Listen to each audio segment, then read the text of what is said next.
Iran और America के बीच final होने वाली डील पर कोई बड़ा फैसला नहीं हो पाया।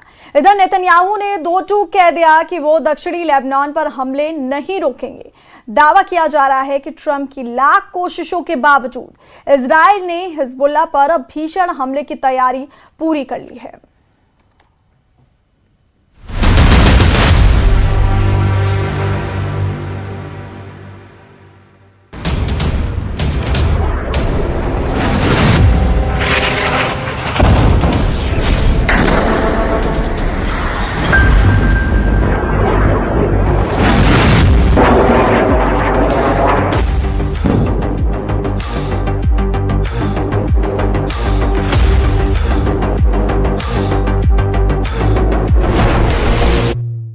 उड़ाएंगे हिजबुल्लाह के चीथड़े, नेतन्याहू को नहीं रोक पाएंगे ट्रंप।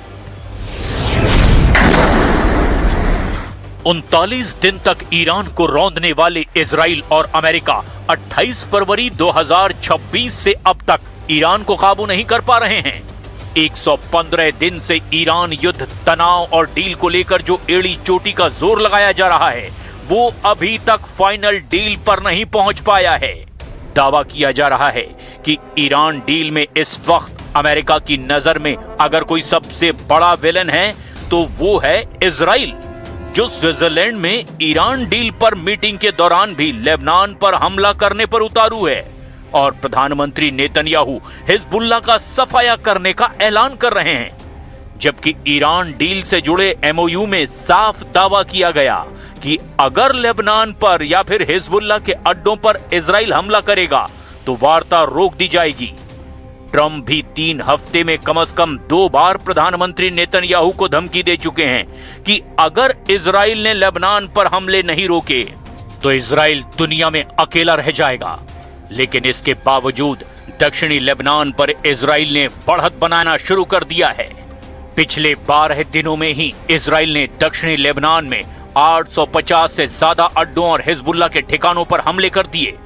हैरान करने वाली बात तो ये है कि जहां एक तरफ अमेरिकी सेना, राष्ट्रपति ट्रंप और उनके मंत्री दावा कर रहे हैं कि ईरान जंग अमेरिका जीत चुका है, तो वहीं अमेरिका का जिगरी दोस्त और हर मिशन में साथ देने वाला इजराइल अब तक के युद्ध और तनाव में ईरान की जीत का दावा कर रहा है।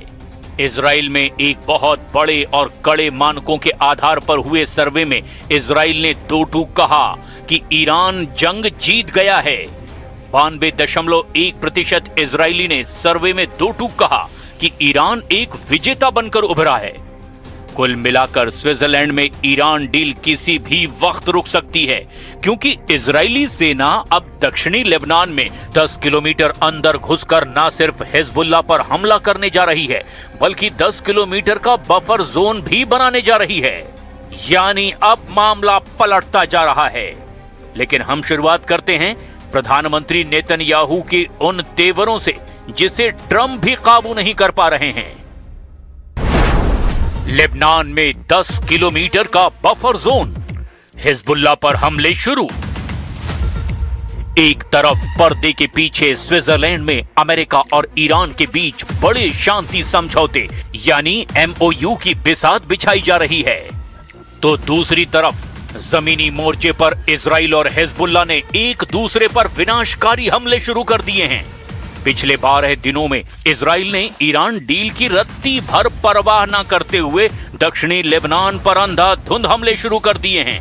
बेरूत, दहिया और टायर पर इजराइल के हमले इतने खतरनाक थे जिन्हें देखकर राष्ट्रपति ट्रंप तक की चीख निकल पड़ी है। अब जो खबरें आ रही है वो तो और भी ज्यादा खतरनाक है। दावा ये किया जा रहा है कि दक्षिणी लेबनान में इजराइल 10 किलोमीटर अंदर तक एक ऐसा बफर जोन बनाने जा रहा है जो उत्तरी इजराइल के नागरिकों के लिए कवच साबित हो सकता है। देखिए क्या है इजरायली सेना का पूरा प्लान।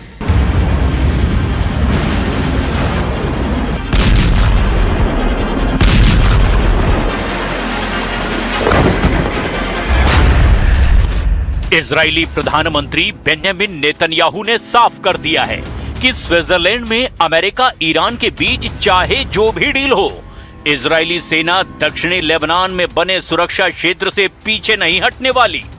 स्विट्जरलैंड में अमेरिका और ईरान की बातचीत के बीच बेंजामिन नेतन्याहू ने अमेरिकी मध्यस्थों को दो टूक संदेश भिजवा दिया है। इजराइल ने साफ कर दिया कि वो किसी भी ऐसे शांति समझौते को स्वीकार नहीं करेगा जो उसे बफर जोन खाली करने पर मजबूर करे। इधर इजराइल की खुफिया एजेंसी मोसाद और इजरायली सुरक्षा कैबिनेट के करीबी सूत्रों के मुताबिक नेतन्याहू ने अमेरिकी विशेष दूत स्टीव विटकॉफ को गुप्त रूप से सूचित किया है कि इजराइल दक्षिणी लेबनान के अंदर 10 किलोमीटर गहरे बफर जोन को स्थायी रूप से नियंत्रित करने का प्लान बना चुका है। भले ही हिजबुल्लाह पीछे हटने को तैयार हो जाए, इजराइल का असल मकसद पूरे लेबनान को जीतना नहीं है। वो दक्षिणी लेबनान में लितानी नदी तक के एक बड़े इलाके पर, लगभग 10 किलोमीटर इलाके पर कब्जा चाहता है। दक्षिणी लेबनान में 10 किलोमीटर का बफर जोन बनाने का सीधा मकसद है इजराइल की सुरक्षा की गारंटी तय करना। इजराइल अपने उत्तरी शहरों जैसे कि किर्यात शमोना को बचाना चाहता है, जहां की करीब 80,000 इजरायली नागरिक हिजबुल्लाह के रॉकेट हमलों के डर से विस्थापित हो चुके हैं। इजराइल का मानना है कि जब तक दक्षिणी लेबनान से हिजबुल्लाह को खदेड़कर वहां इजरायली सेना की चौकियां नहीं बनेंगी, तब तक उसके नागरिक अपने घरों को वापस नहीं लौट पाएंगे। इजराइल इसे परमानेंट बफर जोन बनाना चाहता है ताकि हिजबुल्लाह कभी भी 7 अक्टूबर जैसा जमीनी हमला इजराइल के उत्तर से ना कर सके। इस बीच ईरान की IRGC के टॉप कमांडरों में से एक कानी ने इजराइल को चेतावनी दी है कि अगर दक्षिणी लेबनान से सेना नहीं हटाई गई तो नतीजे बेहद भयानक होंगे। ההנחיה שלי ושל שר הביטחון לצה"ל היא ברורה והיא לא השתנתה. ללוחמים שלנו בדרום לבנון יש חופש פעולה מלא לסכל כל איום ישיר או מתהווה עליהם או על תושבי הצפון. אין לצה"ל שום הגבלה בעניין זה. אני עומד מאחוריהם, העם כולו עומד מאחוריהם. The Eye of Lebanon, Israel के कब्जे में ब्लू फोर्ट। दक्षिणी लेबनान में हिजबुल्लाह का गढ़ रहा ब्लू फोर्ट अब इजरायली कब्जे में है। इस किले को द आई ऑफ लेबनान कहा जाता है। दक्षिणी लेबनान में पहाड़ी पर बने हिजबुल्लाह के गढ़ और अड्डे ब्यू फोर्ट यानी ब्यू किले से हटने से भी साफ इनकार कर दिया है। आईडीएफ ने इस किले पर कब्जा करके पहली बार लिटानी नदी के प्राकृतिक बैरियर को पार किया है। इजरायली रक्षा मंत्री इजराइल काट्स के मुताबिक इस किले पर इजराइल का झंडा लहराना इस बात का प्रतीक है कि अब उत्तरी इजराइल की सुरक्षा से कोई समझौता नहीं होगा। सैन्य विशेषज्ञों और खुफिया रिपोर्ट के मुताबिक इजराइल इस पहाड़ी और किले को किसी भी कीमत पर क्यों नहीं छोड़ना चाहता, इसके पीछे ठोस वजह है। ब्यू फोर्ट किला लेबनान की एक बहुत ऊंची चट्टान पर मौजूद है। यहां बैठने वाली सेना को एक बहुत बड़ा सामरिक लाभ मिलता है। यहां से पूरे उत्तरी इजराइल यानी कि गैलीली पैनहैंडल और मेटुला शहर पर सीधी नजर रखी जा सकती है। दूसरी तरफ यह किला लेबनान का प्रमुख हिजबुल्लाह गढ़ नबाती और बेका घाटी से सप्लाई रूट को पूरी तरह कंट्रोल करता है। इजराइल का मानना है कि अगर वो यहां से हटा तो हिजबुल्लाह फिर से यहां आकर इजराइल के सिर पर बैठ जाएगा।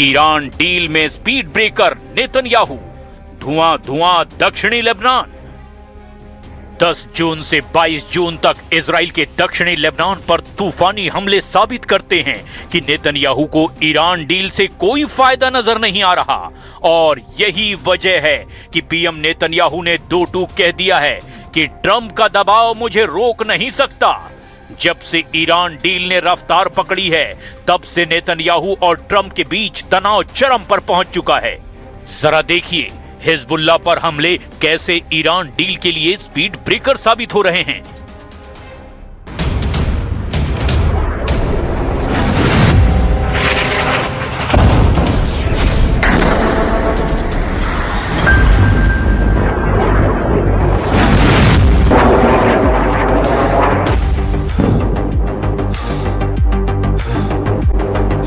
जंग अब बेहद खूनी और हाईटेक हो चुकी है। एक तरफ मॉस्को पर यूक्रेन अंधाधुंध मिसाइल हमले कर रहा है, तो वहीं दूसरी तरफ रूस ने यूक्रेन के कई इलाकों पर गाइड बम से ऐसे प्रचंड हमले किए हैं जिसे देखकर जेलेंस्की तक दहल गए। जेलेंस्की ने यहां तक दावा कर दिया कि रूस अगले कुछ घंटों में बहुत बड़ा हमला करने वाला है।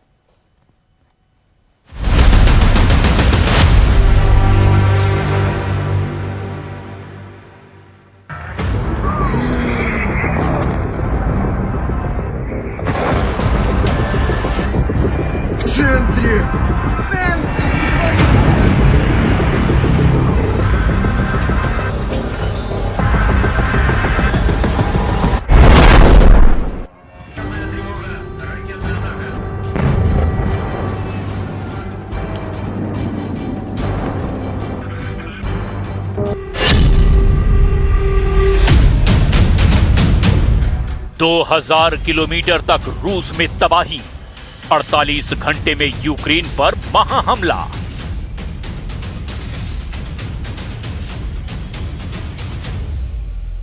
रूस और यूक्रेन 4 साल 4 महीने से ज्यादा की जंग में इस वक्त सबसे खूनी हमले एक दूसरे पर कर रहे हैं। पिछले 100 घंटे में ही जहां यूक्रेन ने रूस में 2000 किलोमीटर दूर मौजूद तेल रिफाइनरियों और डिपो को तबाह कर डाला, तो वहीं जेलेंस्की ने खुद दावा किया कि रूस बहुत जल्द यूक्रेन पर महा हमला करने जा रहा है। खबर तो यह है कि रूस के दिल पर वार करने के लिए मॉस्को की तरफ से यूक्रेन ने 301 किलोमीटर लंबी दूरी के ड्रोन से हमले किए हैं, जिससे मॉस्को के आसपास भारी तबाही की भी खबरें आई है। खबर तो यहां तक है कि यूक्रेन के तीखे हमलों के बाद रूसी सेना ने स्कंदर मिसाइलों से यूक्रेन में कम से कम 10 इलाकों में भीषण तबाही मचाई है। यूक्रेन के जापोरेजिया में रूसी हमलों से जान माल का भयंकर नुकसान हुआ है। अब हम आपको दिखा रहे हैं कि कैसे रूस और यूक्रेन जंग नए हथियारों, तकनीक और रणनीतियों के दम पर बेहद खूनी हो चुकी है।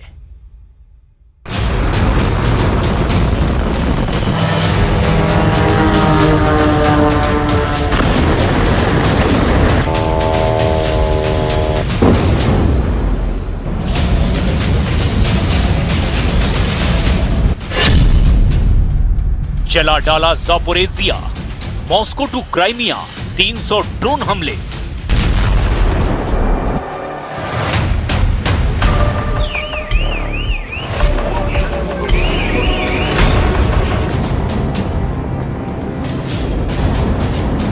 रूस यूक्रेन जंग बड़ी तेजी से नई वॉर जोन और टैक्टिक्स में बदल चुकी है।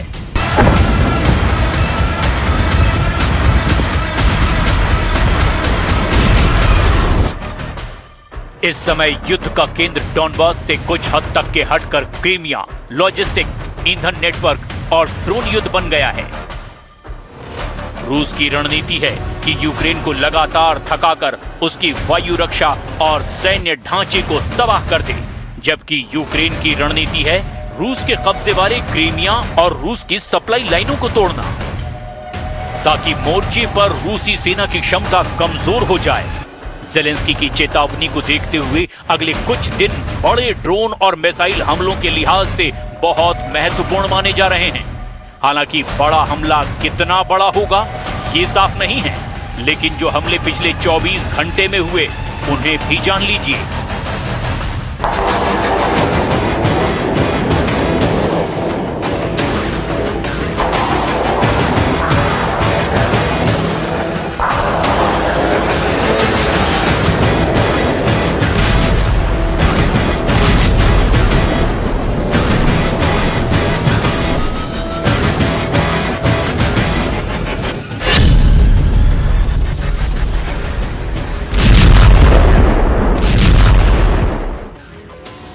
यूक्रेन ने रात भर में रूस के हवाई क्षेत्र में 301 ड्रोन दागे हैं।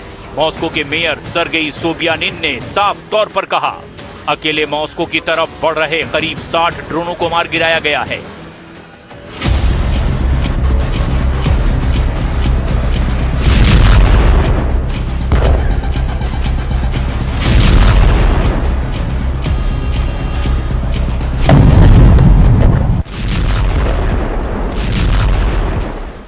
हमले की वजह से शेरमेतियेवो, डोमोडेडोवो और नुकोवो एयरपोर्ट को उड़ानों के लिए अस्थायी रूप से बंद करना पड़ा है।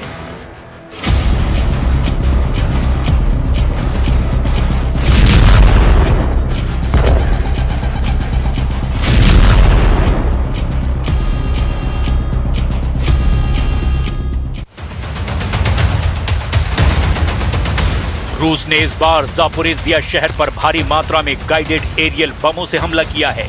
ये एडवांस बमों का आधुनिक वर्जन है जिसमें पंख और नेविगेशन सिस्टम लगाकर सुखोई Su-34 और 35 लड़ाकू विमानों से 50-60 किलोमीटर दूर से ही दाग दिया जाता है।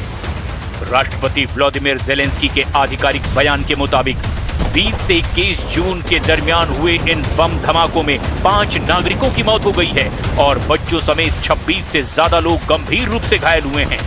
इसके अलावा कई आवासीय इमारतें और नागरिक बुनियादी ढांचे जमींदोज हो गए हैं। रूस जापोरिजिया के यूक्रेनी नियंत्रण वाले हिस्से को डराकर खाली कराना चाहता है। वो इन भारी गाइडेड बमों का इस्तेमाल यूक्रेनी एयर डिफेंस की पहुंच से बाहर रहकर कर रहा है, जिससे यूक्रेन के लिए इन्हें इंटरसेप्ट करना बेहद मुश्किल हो रहा है।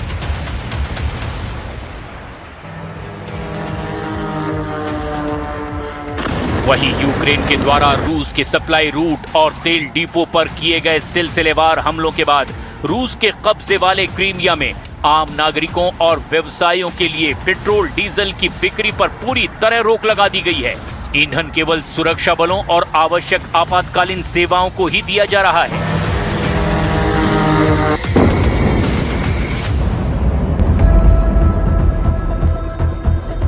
रूस ने यूक्रेन के दक्षिणी बंदरगाह शहर ओडेशा के एक कृषि और ईंधन भंडारण केंद्र पर स्कंदर बैलिस्टिक मिसाइल से हमला किया है, जिससे वहां भीषण आग लग गई। इसमें एक नागरिक की मौत हुई, कई लोग इसमें घायल हुए।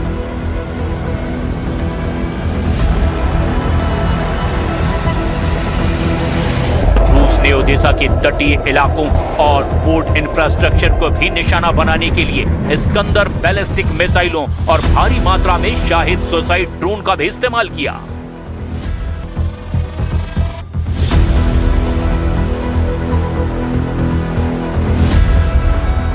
यूक्रेनी जनरल स्टाफ की रिपोर्ट के मुताबिक फ्रंट लाइन पर पिछले 24 घंटों में रिकॉर्ड 246 भीषण जमीनी झड़पें हुई हैं।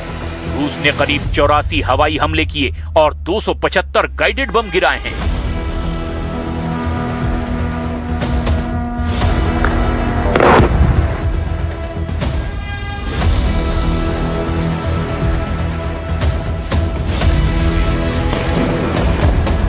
Наразі штурми відбуваються активно, майже через там буквально кожні 2-3 дня, але незважаючи на їхні спроби, а також заяви російської сторони про те, що Мала Токмачка окупована або частково. Є також за що подякувати нашим воїнам, зокрема воїнам сил спеціальних операцій Збройних сил України. Наші далекобійні санкції досягли Тюменського регіону в Росії. Це теж нафтопереробка, майже більше 2000 кілометрів від нашого державного кордону. Ефективно. ज़िरकॉन से जला कीव, पुतिन का कयामती हमला।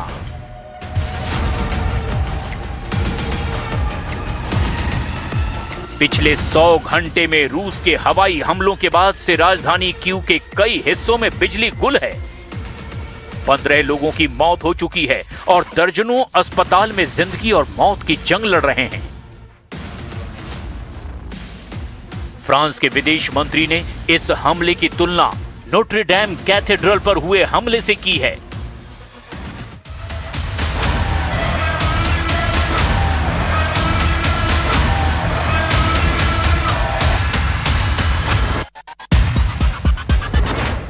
साफ दिखाई दे रहा है पुतिन अब इस युद्ध को एक मनोवैज्ञानिक और धार्मिक मोड़ दे रहे हैं।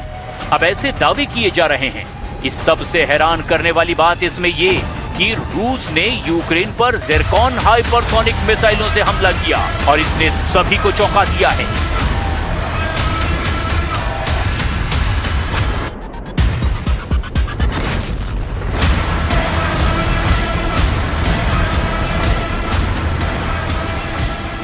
यूक्रेन पर जिरकॉन 3M22 हाइपरसोनिक मिसाइलों से हमले हुए हैं। 14 से 15 जून की दरमियानी रात में जिरकॉन से पूरा इलाका दहल गया था। यूक्रेनी वायुसेना और सुरक्षा बलों के आधिकारिक बयानों के मुताबिक 100 घंटे पहले रूसी सेना ने यूक्रेन और विशेष रूप से राजधानी कीव पर जो 70 मिसाइलों और 111 ड्रोन का अब तक का सबसे बड़ा संयुक्त हमला किया था, उसमें 6 जिरकॉन हाइपरसोनिक क्रूज मिसाइलें भी शामिल थी। रूस ने ये मिसाइलें रूस के कब्जे वाले क्रीमिया प्रायद्वीप से लॉन्च की थी। यूक्रेन के एयरफोर्स कम्युनिकेशन डिपार्टमेंट के मुताबिक अमेरिकी पैट्रियट एयर डिफेंस सिस्टम की मदद से यूक्रेन इन 6 में से 5 जिरकॉन मिसाइलों को हवा में ही मार गिराने में कामयाब रहा था। रॉयटर्स और स्थानीय मीडिया ने कीव में गिरे जिरकॉन मिसाइल के मलबे और टुकड़ों की तस्वीरें भी जारी की थी। जिरकॉन मूल रूप से एक एंटी शिप क्रूज मिसाइल यानी जहाजों को नष्ट करने वाली मिसाइल है, जिसे पुतिन ने जमीनी ठिकानों पर हमला करने के लिए मॉडिफाइड किया है। यानी यूक्रेन की राजधानी कीव पर रूस ने एक एंटी शिप क्रूज मिसाइल से हमला किया था, जिसकी रफ्तार 8 से 9 मैक यानी कि ध्वनि की गति से लगभग 9 गुना तेज यानी करीब 11,000 किलोमीटर प्रति घंटा है। इतनी ज्यादा गति और हवा में रास्ता बदलने की क्षमता की वजह से इसे दुनिया की सामान्य रडार ट्रैक नहीं कर पाते, और यही वजह है कि यूक्रेन को इसे रोकने के लिए अपने सबसे महंगे और एडवांस पैट्रियट सिस्टम को तैनात करना पड़ा है। यूक्रेनी जनरल स्टाफ के मुताबिक रूस इन मिसाइलों जिरकॉन, किंजल और ओरेशनिक का इस्तेमाल केवल सैन्य ठिकानों के लिए नहीं, बल्कि यूक्रेन में डर पैदा करने और कूटनीतिक दबाव बनाने के लिए कर रहा है। ब्लूमबर्ग और institute for the studies of war यानी ISW के मुताबिक यूक्रेन ने अब तक युद्ध की रणनीति बदल दी है।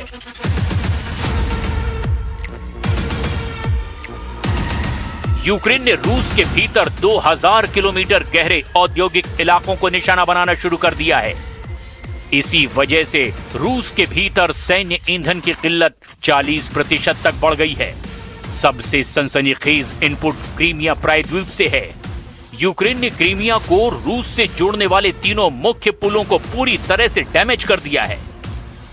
रूसी सेना ने क्रीमिया के हाईवेज पर भी मिलिट्री कार्गो ले जाने पर रोक लगा दी है। खुफिया रिपोर्ट कहती है कि क्रीमिया में तैनात रूसी सैनिक इस वक्त भोजन, राशन और गोलियों की भारी कमी से जूझ रहे हैं, और वहां तैनात रूसी सैन्य अधिकारी गुपचुप तरीके से अपने परिवारों को वहां से निकालने में जुटे हैं। पुतिन की ब्लैक सी फ्लीट अपनी साख बचाने के लिए क्रीमिया छोड़कर रूस के नोवरोसिस्क बंदरगाह में छिपने को मजबूर हो गई है। ऐसे हालात में अगर रूस हमले और तेज करता है तो यूक्रेन पर यह बहुत भारी पड़ सकता है।